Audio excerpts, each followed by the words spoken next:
Hey guys, what's up and welcome back to my channel. So the time has come, unfortunately, for us to talk about Lizzo. Now, about 6 days ago, some reports came out about the singer that are very alarming, to say the very least. Now, I decided to sit and wait a second, as I try to do with any type of serious allegation, because there were not necessarily conflicting reports, but a lot was coming out immediately, and whenever that happens, I get a little bit paranoid that, there's the inevitable person who pops up and just starts saying shit because other people are saying shit, and then people believe it because other people are saying shit, and it turns into, well, a shit show, clearly.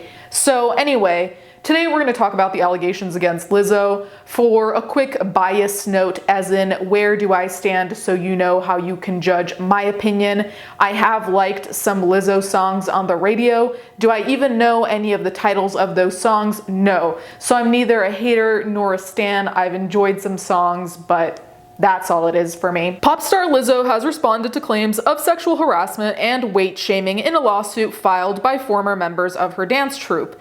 In the 44-page suit, 3 dancers detail allegations of assault, inappropriate sexual behavior, workplace misconduct, disability discrimination, and religious harassment against Lizzo and her production company, Big Girl Touring Inc. BGBT. It also highlights alleged behavior from Shirlene Quigley, the captain of Lizzo's dance team. The case centers on the alleged experiences of Ariana Davis, Noel Rodriguez, and Crystal Williams while they were employed by Lizzo and her Delaware-based company from September 2021 until May 2023. While Davis and Williams met Lizzo and Quigley when they appeared on the singer's Prime Video reality series Watch Out for the Big Girls in 2021, Rodriguez joined the cast after performing in the music video of Rumors. So she posted on Instagram responding to these allegations, and I want to read you her response just so you know why this is a continued debate, and also why I kind of waited for a while, because it seemed like there was always something new between new allegations, her responding. So she posted on Instagram saying, "These last few days have been gut-wrenchingly difficult and overwhelmingly disappointing. My work ethic, morals, and respectfulness have been questioned. My character has been criticized. Usually, I choose not to respond to false allegations, but these are as unbelievable as they sound and too outrageous to not be addressed. These sensationalized stories are coming from former employees who have already publicly admitted that they were told their behavior on tour was inappropriate and unprofessional. As an artist, I've always been passionate about what I do. I take my music and my performances seriously because at the end of the day, I only want to put out the best art that represents me and my fans. With passion comes hard work and high standards. Sometimes I have to make hard decisions, but it's never my intention to make anyone feel uncomfortable or like they aren't valued as an important part of the team. I'm not here to be looked at as a victim, but I also know that I'm not the villain that people and the media have portrayed me to be these last few days. I'm very open with my sexuality and expressing myself, but I cannot accept or allow people to use that openness to make me out to be something I'm not. There's nothing I take more seriously than the respect we deserve as women in the world. I know what it feels like to be body shamed on a daily basis and would absolutely never criticize or terminate an employee because of their weight. I'm hurt, but I will not let the good work I've done in the world be overshadowed by this. I want to thank everyone who has reached out in support to lift me up during this difficult time." Now that we know that, let's talk about what the allegations against Lizzo are before I comment on anything that she said. The plaintiffs have accused Lizzo of assault, disability discrimination, and sexual harassment in the lawsuit seen by The Independent. They have questioned the way they were terminated from Lizzo's production company, Big Girl Touring Inc. In the filed complaint, the dancers accused Lizzo of calling attention to Davis's weight gain and later berating and then firing her on the spot after she recorded a meeting because of a health condition. When Rodriguez objected to Lizzo's treatment of Davis and resigned from the cast, Lizzo allegedly aggressively approached Rodriguez, who said she thought the 35-year-old would have hit her if one of the other dancers hadn't intervened. The accusers have testified to the sexually charged and uncomfortable environment they were allegedly forced to endure while working with Lizzo and her dance captain and co-defendant Quigley. It is claimed Lizzo began inviting cast members to take turns touching the nude performers, catching dildos launched from the performers' vaginas, and eating bananas protruding from the performers' vaginas during a visit to a strip club in Amsterdam. She allegedly pressured Davis touch the breasts of the nude women by leading a chant goading her. Finally, the chorus became overwhelming and a mortified Miss Davis acquiesced in an attempt to bring an end to the chants, the 44-page lawsuit states. Let me just say the obvious. This is all allegedly. That being said, the fact that these dancers are kind of putting their careers on the line, and when I say kind of, I mean entirely, because first of all, we have, of course, there are going to be some Lizzo fans who are disappointed, and I know that there are many of those, and we'll talk about those disappointed fans in a bit. But there are also going to be fans that every celebrity has, that every musician has, that will never even consider the fact that their fave could be, unfortunately, I need to use the term, problematic, right? So when these dancers come forward saying these things, sure, there's going to be a level of support, but most of the time, at least initially, there's a lot of suspicion, there's a lot of harassment.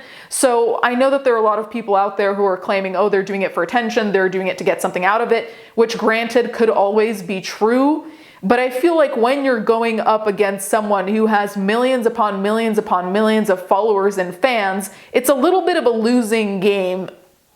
Here, it's not like they're immediately believed. Sure, they have something to gain, like in any lawsuit, but I wouldn't say that that's a main reason to doubt what they're saying is true. Now, obviously, there's innocent until proven guilty, but that's its own separate thing. I don't think it should be treated as, oh, she's a celebrity, they're throwing her under the bus just for the kicks, just because she's a celebrity. All of these things so far are so alarming to me. And I mean, I don't know how it is to be on, you know, the dance crew, the staff, whatever, of a musician, a celebrity, whatever the case may be. But already the fact that there was going to a strip club with who is technically your boss is a little bit weird to me. I don't know if I personally would feel comfortable with that. Now, of course, everyone's comfort levels are different, so that's just me, but I already feel like there's a level of unprofessionalism there. And as much as I think that coworkers, colleagues, and bosses can be friends to a degree, there's also the same thing that I say with parents and kids, that parents and kids can be friends, but one is still the parent and one is still the kid. A lot of the times when I have seen parents and kids that are very friendly as opposed to authority and then child, colleague, whatever, it turns messy because these lines are blurred. What you can and can't say in front of your boss, in front of your colleague is blurred, and it turns messy because if you are the boss, if you are the authority figure, you don't know if this person is agreeing with you because they agree with you or because technically you're their boss, so it puts them in a really weird position to not agree with you, not go with what you say, so on and so forth. So already the fact that this relationship was murky like that, to me says at the very least unprofessionalism on Lizzo's side or her management or whomever, that whole entity, Lizzo being the face of and everyone behind that, even her management, I think should have said something about this is not really what you should be doing. Like, hang out with people who are your friends, not people that you're paying to be your dancers, performers, whatever. The whole thing of catching dildos being launched by performers, eating bananas protruding from performers' vaginas, you know, like I said, I don't even really think you should be hanging out at a strip club with people who are technically your employees. I already think that's really fucking weird. But aside from that, at a strip club of all places, I think it's still to some degree inappropriate to hang out with your employees, period, because it's complicated. But it would be one thing if you're hanging out, going to a museum or going to get lunch versus hanging out at a very sexually charged place, which already I feel like is complicated even with friends, because depending on the comfort level people have around nudity, around sexual behavior, potentially, all of that, it's already complicated even just with friends. And that is a very different dynamic than employees. So even bringing employees there to me seems like a massive lack of judgment. I just don't see how that was supposed to end well, especially when then we escalate that behavior further, not even just being around strippers and nudity and all of these things that people might not be comfortable with, but insisting that they interact, eat these bananas out of vaginas, my God. the things I have to say out loud. I just don't get what the thought process here was in the first place. And what I am doing here is trying to look for a benefit of the doubt, not because I'm trying to protect Lizzo, because why would I, honestly? It's trying to see like, okay, what are the possibilities here? And when you're bringing someone directly to a strip club, I'm sorry, but it's very hard for me to see this big benefit of the doubt as a possibility. It just seems misguided from beginning to end, inappropriate from beginning to end. And that's all there is to it. Lizzo allegedly badgered a member of her security team to get on stage where his pants were pulled down. Plaintiffs were aghast with how little regard Lizzo showed for the bodily autonomy of her employees and those around her, especially in the presence of many people whom she employed, the lawsuit reads. It is alleged the dancers underwent a brutal re-audition after Lizzo became convinced the cast had been drinking before shows, citing their poor performances. Davis claims she soiled herself because she was fearful of taking a washroom break during the 12-hour rehearsal. When she found an interval to change into clean clothes, the wardrobe department allegedly gave her a see-through garment. She was required to finish the rehearsal dancing in front of male crew members who were known to sexualize the dancers under less revealing scenarios while wearing completely transparent shorts and no undergarments, according to the lawsuit. Davis claims Lizzo and her choreographer made thinly veiled references to her weight gain, which the singer had allegedly previously called attention to after noticing it at the South by Southwest Music Festival. She said she felt she needed to explain her weight gain in order to keep her job and was hurt and emotionally drained by being forced into disclosing that she'd been diagnosed with binge eating disorder. Lizzo is said to have offered her time off from rehearsals, but Davis declined because she didn't want to be seen as too weak to continue performing with the crew. All of my opinions are based on allegations, so these opinions are not facts. The sole concept that an employee would be afraid to take a bathroom break, so they just don't go and then they soil themselves to the point where then they need to change into clean clothes. Just that tiny bit of the scenario to me, absolutely unbelievable. Like just that alone, forgetting all the eating the bananas out of vaginas, forget all of that. That alone, that's not a hostile work environment. I don't know, like a toxic, abusive work environment where you're afraid to go to the bathroom because you're gonna get shit for it. Like, are we really at that point? Because that in and of itself doesn't maybe sound like the most serious thing, because of course we have sexually natured allegations as well, which we know we take seriously here. That isolated example to me says so much, because if your basic bodily functions are things that you are neglecting because of fear of repercussions, imagine things that aren't necessary for humans. Like imagine things that are actually more touchy, more sensitive, maybe more emotional. If just the basic acts that you need to do to be a human are being put in question, where does that leave us with everything else? The fact too that Davis was given a see-through garment and she had to finish the rehearsal in front of male crew members in a see-through garment. Let me just say, whether the crew members are male or not doesn't matter, because it's about your own personal comfort levels, because there are plenty of women who would still be uncomfortable wearing a see-through garment in front of other women, in front of any other person, regardless of gender. So let me just put that out there. That is one layer in and of itself, let alone the additional layer of actually having to do that in front of members that are known to sexualize. So there's a base discomfort, in my opinion, just on how I would live it. And then there's the extra discomfort of not only am I uncomfortable in my own body right now, period, but also I have these people who are known to be creepy and fucking weird about it. I also have to ask, if these cast members were already being creepy and weird, why were they even still on the cast? That to me also says bad management, because what are you waiting for? If all the red flags are already there, if the inappropriate behavior is already there, why are they still there? News of the lawsuit shocked fans of Lizzo, a champion of the body positivity movement and women's rights. 2 days later, the singer said the lawsuit was full of sensationalized stories coming from former employees who've already publicly admitted they were told their behavior on tour was inappropriate and unprofessional. So what she was saying basically in her Instagram post. So who else is named in the lawsuit? The other defendants include Quigley and Big Girl Touring Inc. Davis alleged that Quigley regularly preached at her about what she believed to be a shared Christian identity, and it was claimed that she'd often pushed her beliefs on members of the dance group and made them feel uncomfortable. The lawsuit claims Davis' virginity became a topic of extreme importance to Quigley during the filming of Watch Out for the Big Girls. She allegedly broadcast this intensely personal detail about Davis to the world, including during interviews, without her permission. So first of all, I have to note the contrast between having dancers wear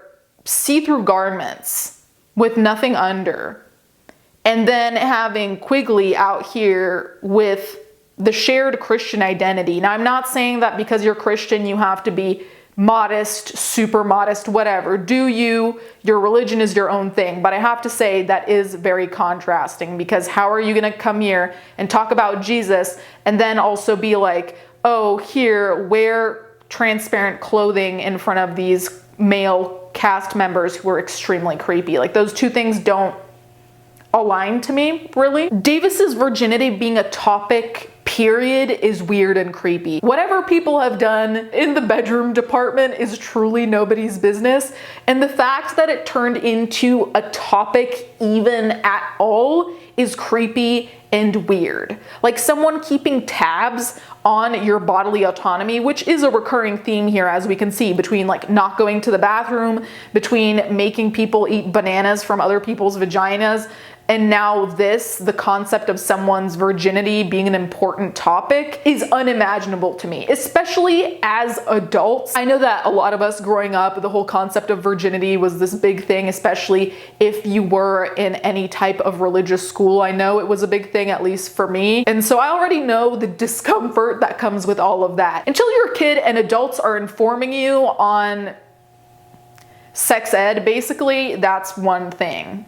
But as soon as you turn 18, it really stops being anyone's business, and it's really weird and infantilizing that someone would kind of hold your virginity over your head or hostage, in the sense of it turning into such an important part of who you are to them. For what? Like, why do you care? It's creepy, it's weird, and it really is infantilizing, because these are whole ass adults we're talking about. If she wants to sleep with no one, okay. If she wants to sleep with 30 people, okay. It is literally not one single ounce of your fucking business. Also, sharing that with the world is really fucking weird, because there's nothing to be embarrassed by, and there's nothing to be necessarily proud of, in the sense of I'm not giving virginity any positive or negative value.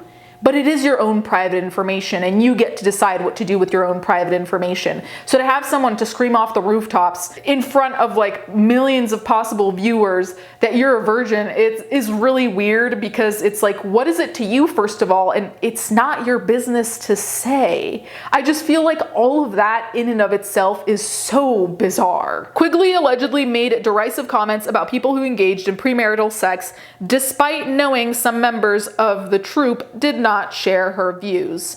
Now again, we return to the heavy contrast, because as far as we knew and thought, though things may have changed now, Lizzo's entire brand was supposed to be body positivity, and for me, part of body positivity is bodily autonomy. So it's also not slut shaming, it's also just minding your own business in terms of bodies. And so the fact that here now you have someone on the cast who's kind of gatekeeping people's sexuality, how they manifest their sexuality in terms of sexual partners, is really weird and ironic, because a lot of Lizzo's lyrics are about loving yourself and feeling sexy and all of these things that don't really go hand in hand with, hey, don't have premarital sex, don't, like, I'm not saying that they're complete opposites, but they don't really align to me. So I don't even understand how any of that went on for an extended period of time, because it just seems like two rather incongruous mindsets. Davis, Williams, and Rodriguez also accused Quigley of sexually inappropriate behavior at work, including allegedly simulating oral sex on a banana in front of the cast. They claimed this party trick left the plaintiffs feeling very uncomfortable. They also claimed Quigley made sexually explicit comments, including sharing her sexual fantasies with the cast. She has also been accused of imposing her religious beliefs on Rodriguez, a non-believer. When Rodriguez asked Quigley to refrain from doing this, the dance captain allegedly became irate and yelled at her. So again, I'm sorry to say, but this is some real weirdo behavior. Like, how are you gonna go around talking about virginity and Jesus and then pretend to deep throat a banana, basically, from what I understand. I don't know what it is with this story and bananas, but how does that add up? So you want people to be virgins, then you're gonna go talk about your fantasies, but then you're gonna scream off the rooftops that they are virgins, then you're gonna say that premarital sex isn't okay, but then there's the banana. Like, which one is it? Typically, there's more nuance because it doesn't have to always be one or the other in certain cases, but in this case, it kind of does. Because it's also a mixed message. How are you gonna tell someone that premarital sex is bad and then in the next second do this party trick? So that's all that's out there on today, August 8th. I honestly am in disbelief that any of this has occurred allegedly, though I do believe it has occurred. I just don't really know even what to say, and it seems wild to me that any of this even happened in the first place. The thing that I think is crazy to me, there's so many different factors here of things that are very obviously not okay, and that they all kind of persisted. You know what I mean? You kind of expect maybe one problem on set or one problem with the cast, but there are so many problems here that you wonder if anything was working at all and how any of this even happened in the first place. You guys can let me know what you think. I know that a lot of fans are super disappointed in Lizzo, and there's a lot to be said about that in and of itself. I am gonna keep it brief, but a lot of fans are disappointed because Lizzo was supposed to represent body positivity and a general brand of positivity, right? So when we see this, it's like, okay. And obviously, I also want to be very clear. I'm not saying that parasocial relationships are by definition healthy, right? So I'm not saying that you should project all of your ideals onto your faves, because truly, trust me, it's not gonna end well. That being said, if you really like a singer or musician, you probably don't think they're a shitty person at the core, right? And if you like a singer, musician, whatever, you're also gonna believe them when they show themselves as body positive, as positive generally, like you're gonna believe it, right? So I wanna say that there's a clear line between being a disappointed fan because you thought they were a good person versus being heartbroken, devastated, blah, blah, blah, because I think we need to have those clear boundaries, because at the end of the day, these are celebrities. We have no fucking clue who they are behind closed doors. We don't know who they are as, you know, performers versus on their everyday Starbucks run. Does that make sense? We have no idea of even the facades they have, the sides of their personalities. We don't know. So I don't think it's right or fair to project anything onto them, but I also think it's normal to be disappointed when you found someone that you thought represented certain ideals and then they just really don't. Anyway, you guys can let me know what you think in the comments down below. Thank you guys so much for watching. Thank you to my patrons as always, and I'll catch you guys next time.